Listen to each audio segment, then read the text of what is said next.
Here's a video on what I'm thinking. That way you guys can voice an opinion on it. So what I'm thinking is that we're going to put everything that I need for it in here. The controller and the cord will go in this section here, just like this one is already.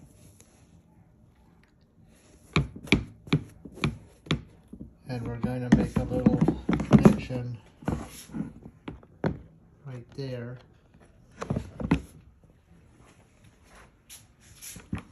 So we'll have one here. I'm going to have one here. And I have just enough space to add one more in there. That way this box can get closed and sealed on the road. There won't be a hole there.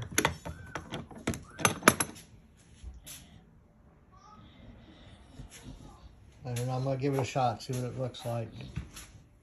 Hopefully it works. I got to find a place to make it travel when this one's going. I'm thinking about strapping it down up there. We'll see. Thanks for watching.